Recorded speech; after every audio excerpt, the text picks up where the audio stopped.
চোখ জুড়ানো নীল দিগন্ত আর বঙ্গোপসাগরের বিশাল জলরাশি ছুঁয়ে ঠিক যেন সমুদ্রের বুকেই ল্যান্ড করতে যাচ্ছে বিশাল আকার উড়োজাহাজ। আগামী অক্টোবর থেকেই কক্সবাজার আন্তর্জাতিক বিমানবন্দরের আধুনিক রানওয়েতে ডানা মেলতে যাচ্ছে বড় বড় বিদেশি ফ্লাইট। দেশের এভিয়েশন ইতিহাসে সমুদ্র শাসন করে তৈরি হওয়া মেগা এই প্রজেক্টের কাজ দ্রুত ও নিখুঁতভাবে শেষ করতে এবার দায়িত্ব নিয়েই কঠোর বার্তা দিয়েছেন নতুন বেসামরিক বিমান পরিবহন ও পর্যটন মন্ত্রী। বর্তমানে পুরোদমে বিমানবন্দরটির আন্তর্জাতিক রূপান্তরের কাজ এগিয়ে চলছে। উদ্বোধনের পর শুধু রাষ্ট্রীয় পতাকাবাহী বিমান বাংলাদেশ এয়ারলাইন্সই নয়, বিভিন্ন বিদেশি এয়ারলাইন্সও কক্সবাজার থেকে আন্তর্জাতিক রুটে ফ্লাইট পরিচালনা করবে। এরই মধ্যে কয়েকটি আন্তর্জাতিক এয়ারলাইন্স কক্সবাজার থেকে ফ্লাইট পরিচালনায় আগ্রহ প্রকাশ করেছে। এ বিষয়ে প্রয়োজনীয় চুক্তি স্বাক্ষরের প্রক্রিয়াও চলছে। এই মেগা প্রকল্পের সবচেয়ে বড় আকর্ষণ হলো এর দুঃসাহসিক প্রকৌশল বিদ্যা। বঙ্গোপসাগরের বুক চিরে সমুদ্রের পানি থেকে জমি উদ্ধার করে অত্যন্ত নিখুঁতভাবে তৈরি করা হয়েছে দেশের দীর্ঘতম রানওয়ে। এর মোট দৈর্ঘ্য এখন 10,700 ফুট, যার মধ্যে প্রায় 1,700 ফুট রানওয়ে সরাসরি সমুদ্রের জলরাশির ওপর ব্লক বসিয়ে সম্প্রসারণ করা হয়েছে। চওড়ায় 200 ফুট প্রশস্ত এই রানওয়ে নির্মাণ দেশের অবকাঠামোগত উন্নয়নের এক অনন্য দৃষ্টান্ত।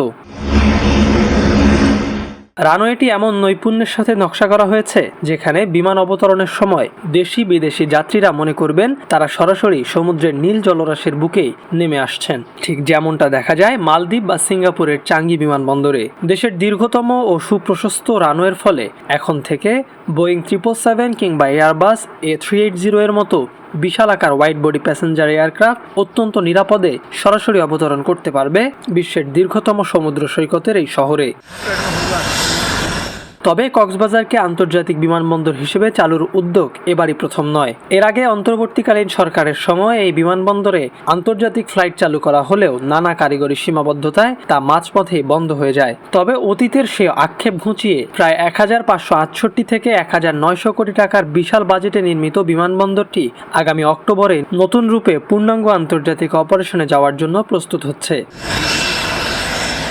তবে শুধু বিমানবন্দর ও রানওয়ে প্রস্তুত করলেই আন্তর্জাতিক রুট টেকসই হবে না। বিদেশি এয়ারলাইন্সকে নিয়মিত ফ্লাইট পরিচালনায় আগ্রহী করতে প্রয়োজন পর্যাপ্ত যাত্রী, প্রতিযোগিতামূলক ভাড়া এবং লাভজনক রুট। এজন্য সম্ভাবনাময় গন্তব্যগুলো চিহ্নিত করে আন্তর্জাতিক এয়ারলাইন্সগুলোর সঙ্গে আলোচনা ও প্রয়োজনীয় চুক্তি করছে সরকার। সরাসরি ফ্লাইট চালু হলে মধ্যপ্রাচ্য, দক্ষিণ ও দক্ষিণ পূর্ব এশিয়ার পর্যটকদের কক্সবাজারে আনার বড় সুযোগ তৈরি হবে। আন্তর্জাতিক যোগাযোগ বাড়লে এর প্রভাব শুধু পর্যটকদের যাতায়াতে সীমাবদ্ধ থাকবে না, বাড়তে পারে হোটেল, মোটেল, রেস্টুরেন্ট, পর্যটন পরিবহন ও ট্যুর অপারেটরদের ব্যবসা। তৈরি হতে পারে নতুন কর্মসংস্থানও। তবে বড় এই অবকাঠামো থেকে কাঙ্ক্ষিত সুফল পেতে হলে উদ্বোধনের পর নিয়মিত আন্তর্জাতিক ফ্লাইট নিশ্চিত করার পাশাপাশি বিমানবন্দরের নিরাপত্তা, ইমিগ্রেশন, কাস্টমস ও যাত্রী সেবাও আন্তর্জাতিক মানে ধরে রাখতে হবে।